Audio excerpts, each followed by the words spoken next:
We're at Lorenzi Park this morning. It's a wonderfully cloudy day, which means it's wintertime, and it's a great time for you to come out to the parks and actually get to enjoy trout. Trout season has begun. We've been putting rainbow trout into the ponds.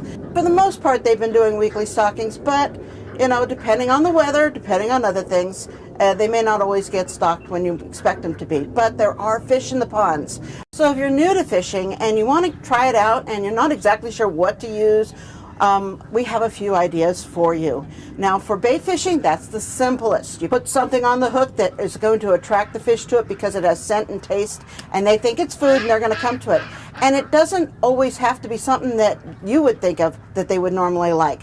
So as we look at some of our baits that we have available, there's the good old-fashioned worms. Night crawlers have been around forever, and everything that are in the ponds likes to eat night crawlers.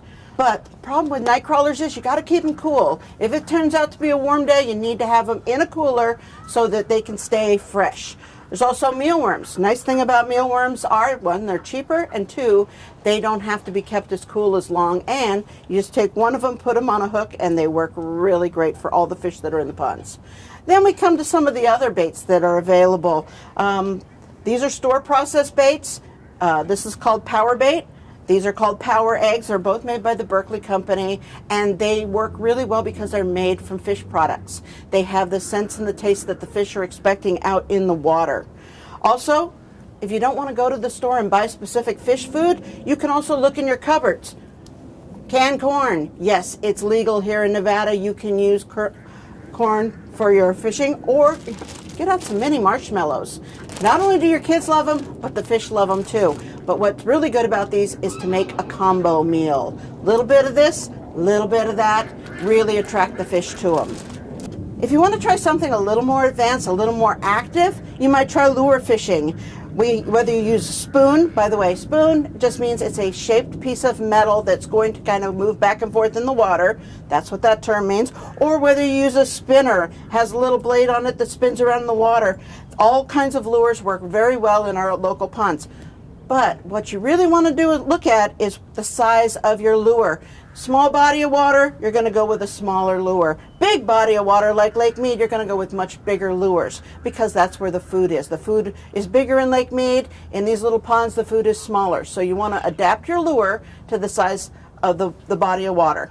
One thing that you need to keep in mind too is the size of your hook really does matter, especially in these small waters, because you can catch bigger fish on the smaller hooks, but you're not going to catch the smaller fish on big hooks. So I highly recommend don't get any bigger than maybe a size 8 hook on these, and I really prefer 10s and 12s when you're out here fishing. And if you're going to do catch and release, we really recommend you don't use bait to do catch and release. You use a lure, but if you do use bait, use a very small hook. Bend the barbs down on them to make it a lot easier to remove it from that fish.